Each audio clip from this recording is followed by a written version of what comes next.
Greetings, salutations, and welcome to Sportslook, the sports television program for the high plains of West Texas and eastern New Mexico.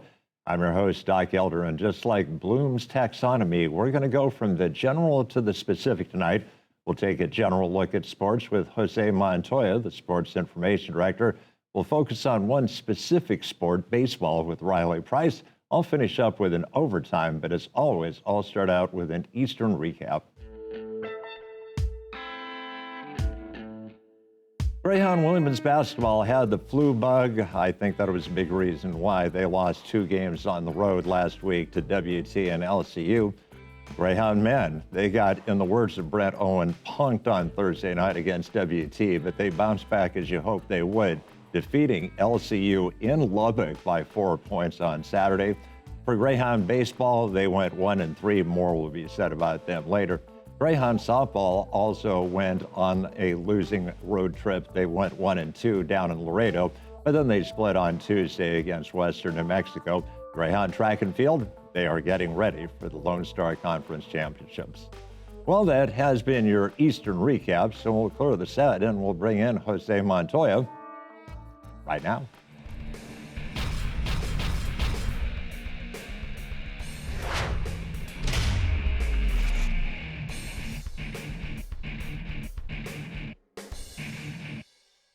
Welcome back to Sportslook, and a privilege to bring back to Sportslook the sports information director from Eastern New Mexico University, my good friend Jose Montoya. And Jose, we're glad that you are on the mend after a serious bout with the flu.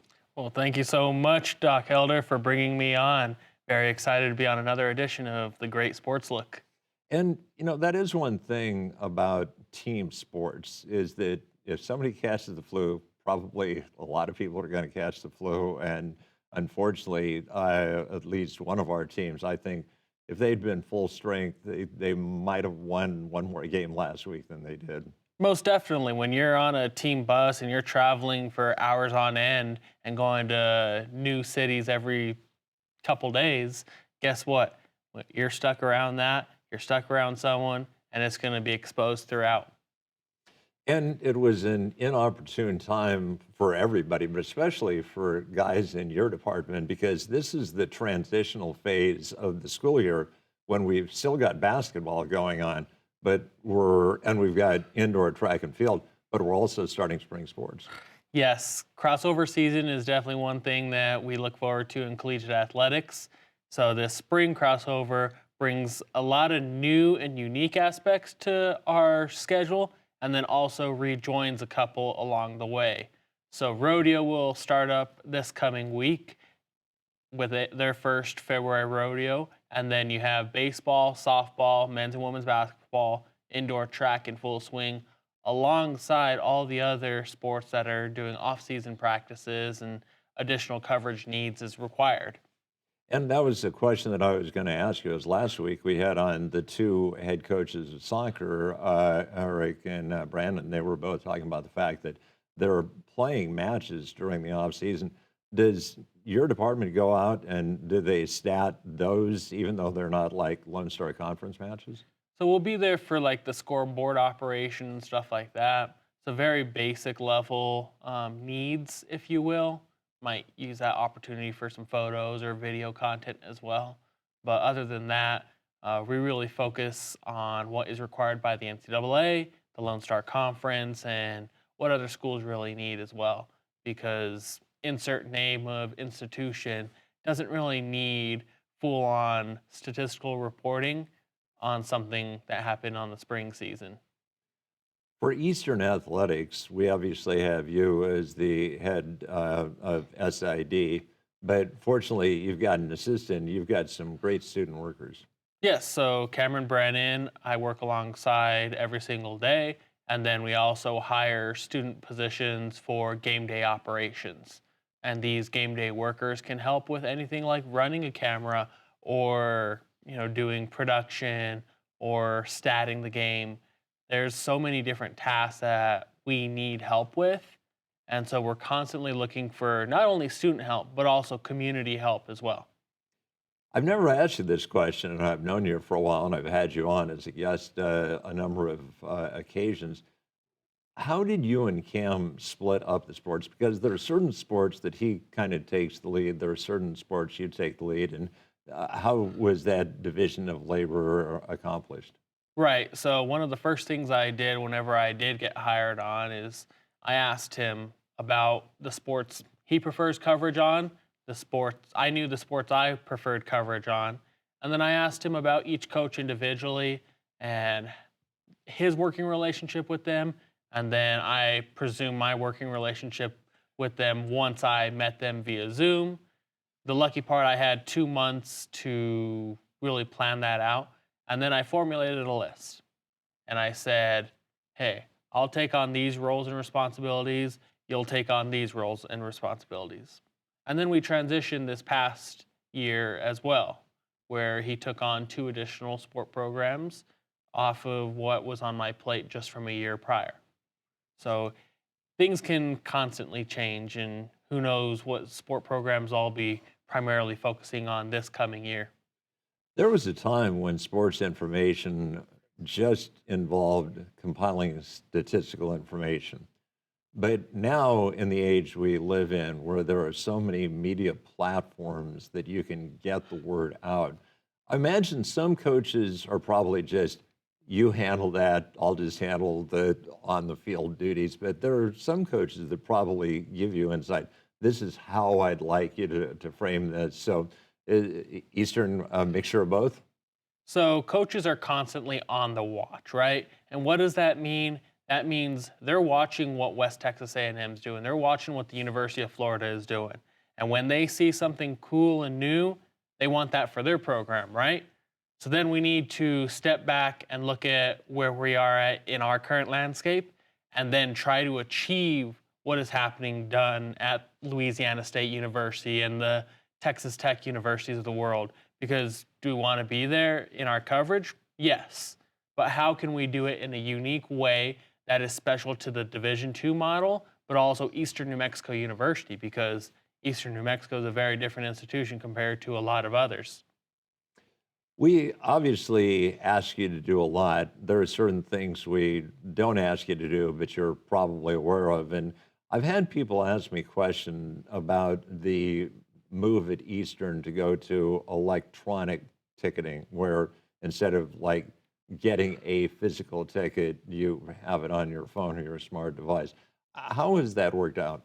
Right. So this year we challenge ourselves as a department to go fully online. And as someone in this community, very well aware of what's going on day in and day out, you're aware that Portales High School goes on the online ticketing system. So the logic at the very basic level was, if Portales High School is doing it, why not us, right? They're, the community is used to it or is aware of the operations.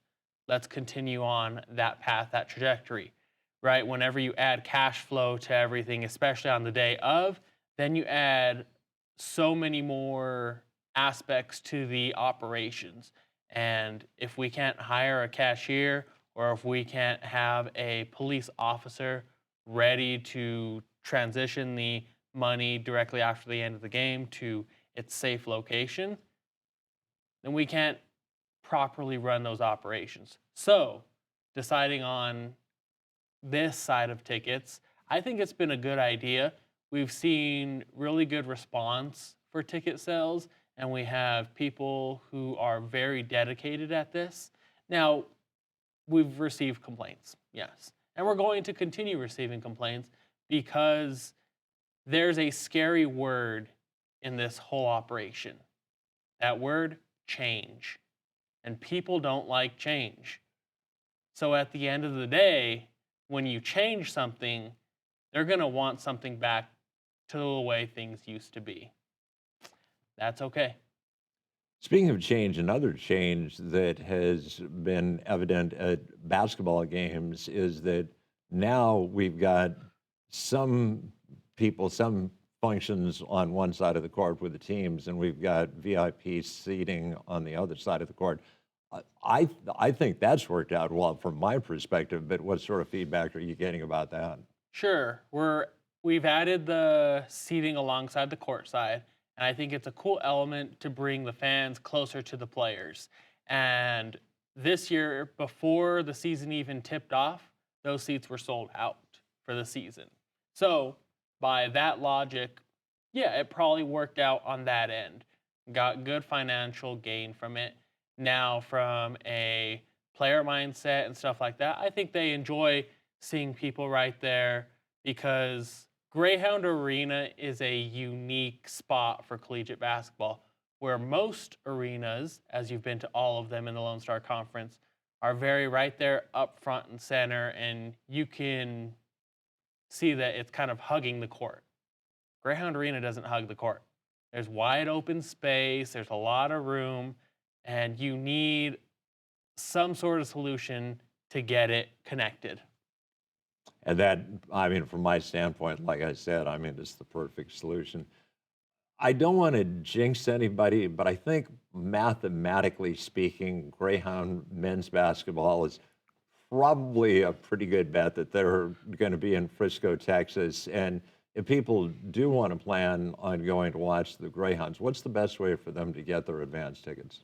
Right. So the Lone Star Conference has officially put out tickets for sale for the men's and women's Lone Star Conference championships.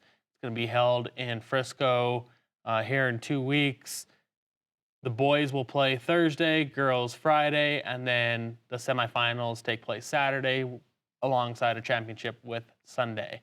So, with that being said, the best way to get tickets is the Lone Star Conference website. And then with that outlook, the men, their magic number is 3. So they have 4 games left. They win 3 of the next 4. That's where they kind of sit right now. Okay, well, I'm glad I brought you in because I was just already making my plan. So I better knock on wood and try and unjinx Brenda if I possibly can. We will point out, obviously, that baseball has been going on. We've already had 2 home series. When's the first time that we can see women's softball? Yes, so softball, good thing that this airs at a very good time on a lovely Thursday night. So they'll play a 3-game series against St. Edward's Saturday and Sunday. Doubleheader expected for Saturday, and then Sunday will be the single game against the Hilltoppers. And obviously, Greyhound softball, unfortunately, this past weekend dropped 2 out of 3. But Amanda has got a young team and probably going to take a little while to gel. Well, any competition within the Lone Star Conference is difficult. And for the program to go into Laredo, a lengthy travel as you've been before, and win their first ever game as a program against a team like the Dust Devils, I think that's pretty good in itself. And Greyhound baseball, of course, we're going to hear more from them here in a little while. But a great start to their season where they took on the #1 team in the nation and got a split. Right. So they're right kind of where they need to be. And they have some wins that they didn't have last year. And right now they're kind of standing on that still point. So it's very crucial to take advantage of this upcoming series because the St. Edward series is what really helped the momentum just a year ago. Taking that same kind of momentum into 2024 is going to be crucial. And last but not least, in the time allotted to us, track and field. Yep. So Lone Star Conference Championship weekend is so special. It's one of my favorite weekends for sure when it comes to collegiate athletics because it's a weekend-long event and you see the best of the best, especially within this conference, compete in so many interesting and unique events. And this year, the Greyhounds have several people who are still vying for some NCAA provisional marks that will then again put them within that top 16 and take them to the championships in Kansas here in a couple weeks. And last but not least, if people want to know more about Eastern Athletics, there's a pretty good website. GoEasternAthletics.com is the website, Doc. And Facebook? Facebook, Instagram, and I still use the terminology Twitter. Okay, well, well, Jose, you do a great job. It's been a pleasure getting to know you. We have a great working relationship, and like I said, I'm so glad you're starting to feel a little better. Awesome. Thank you so much, Doc. All right, well, that is going to wrap up our first interview segment, so we'll clear the set and we'll find out a little bit more about Greyhound baseball right now.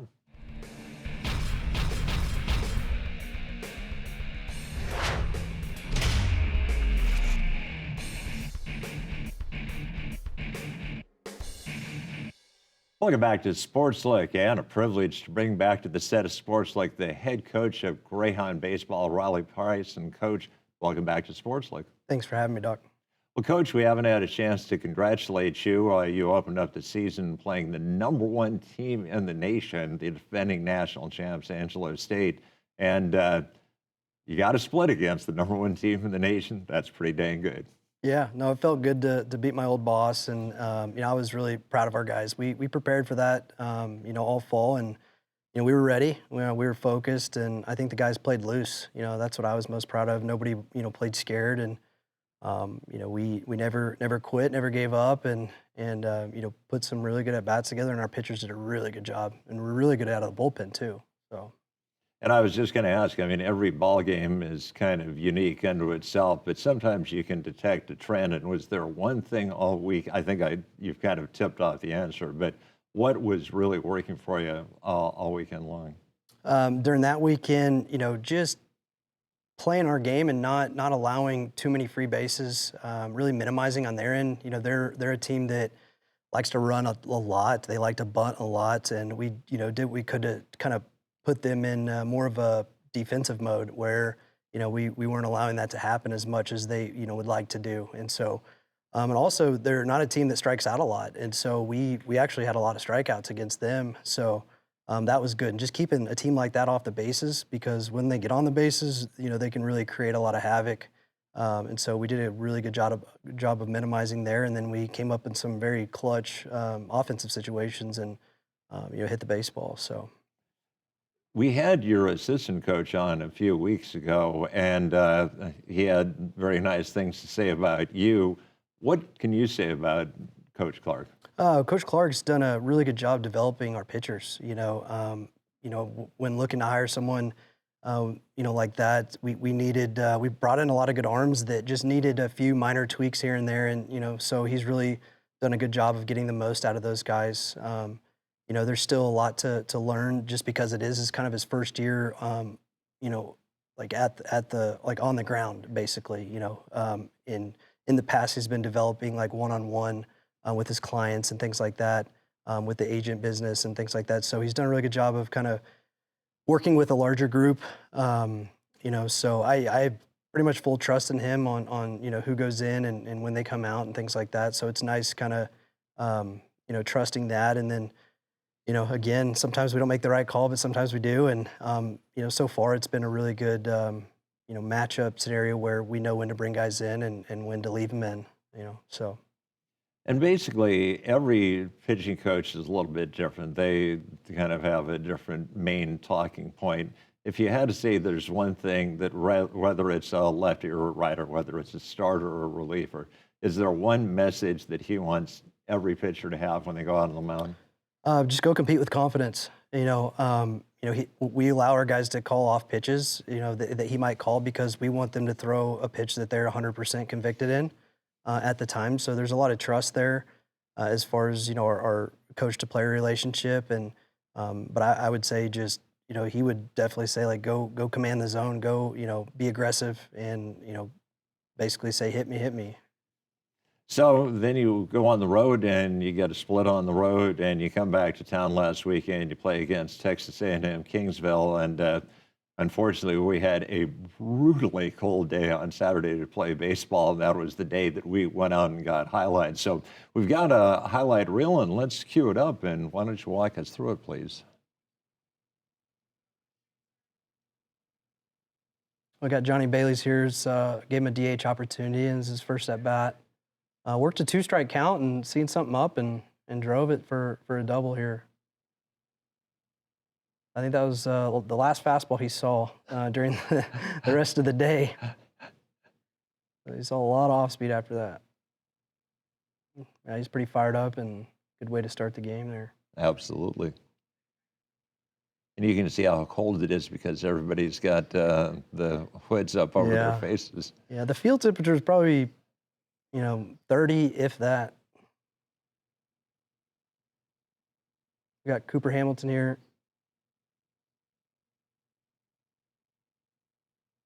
Little sack fly here.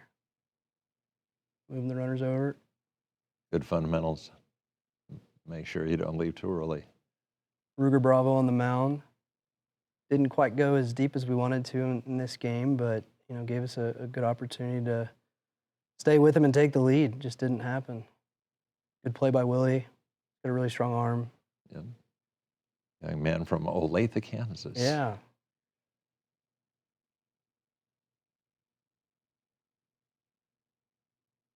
I love Ruger because he's got so many different delivery points that he throws from. Yeah. Definitely keeps you off balance. Yeah, he still did okay that game. The weekend before at International, he threw a really, really good game. So this one was not as great of a start, but still good enough for us to give us a chance to win. Looks like Daniel Pruitt here. The catcher, he's pretty hot. He sees a curveball up and just kind of stays with it. Hits it hard to the pull side. Yeah, he hits the ball hard.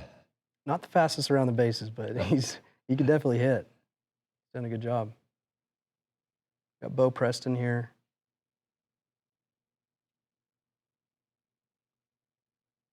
Should have probably wore that one. You can tell how cold it is because the umpires are wearing gloves. Yeah.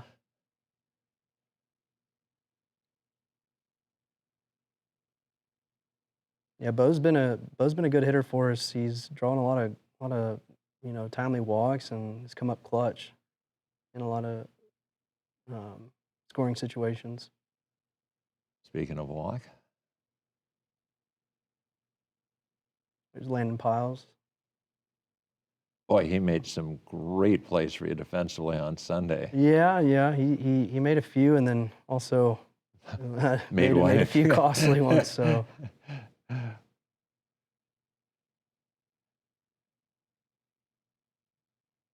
Yeah, kind of a half swing there. Yeah. Definitely needed to just commit to it.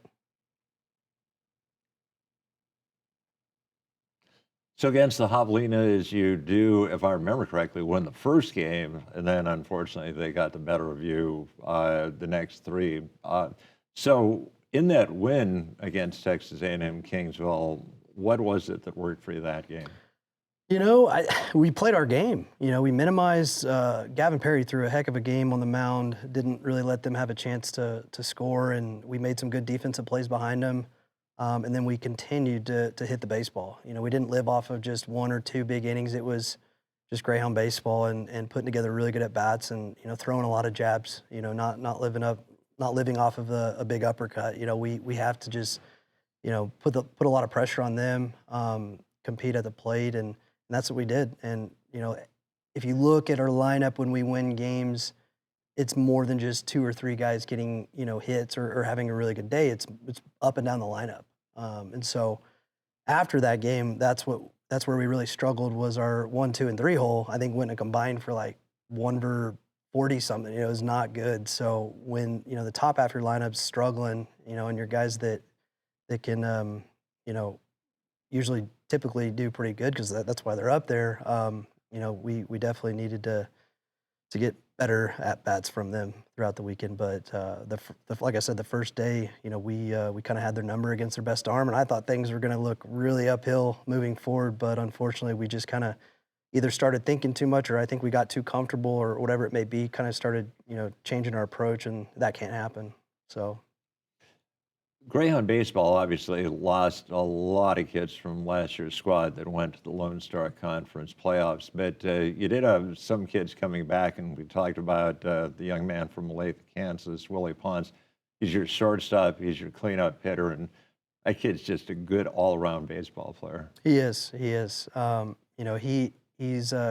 up clutch in a lot of situations.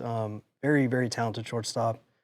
Sometimes the mistakes that he makes, usually it's just really simple ones where he tries to make things happen when they're not there. And we talk about an 80% rule. And don't throw behind runners unless you're 80% sure that you're going to get them out, just to minimize. And sometimes he has a hard time staying away from trying to get that extra play. And then at the plate, kind of the same thing where he gets a little too over aggressive. He starts to struggle a little bit. So always trying to, find that mindset where he can just stay relaxed and be more consistent. But he's done a really good job.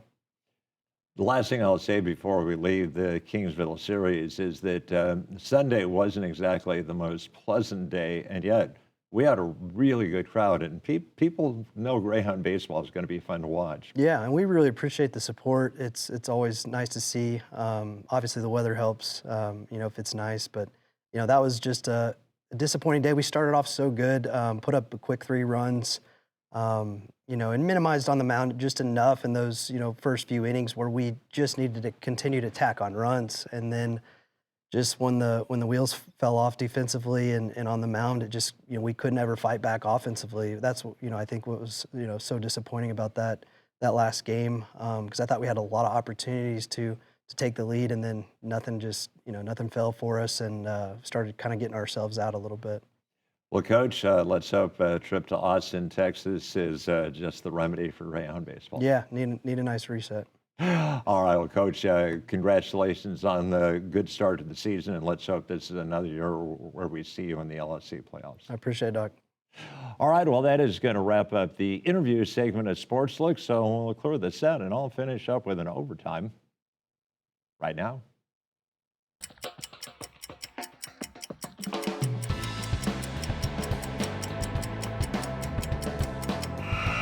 Most people know that I was from the state of Iowa, and so when Caitlin Clark, the outstanding player for the University of Iowa, broke the all-time NCAA scoring record, a lot of people have been congratulating me, telling me how cool it is that she set the scoring record. And you know what I say? I say, yeah, she's leading the nation in scoring, but you know what she's also leading the nation in?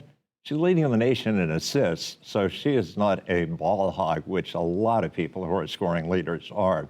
You know what else she's leading the nation in? Jersey sales. So it is definitely a great day for a person from Iowa, but I think it's also a great day for those of us who appreciate women's athletics. Well, that will conclude an overtime, and that will conclude an episode of Sportslook. I'd like to thank my guests, Jose Montoya and Riley Price.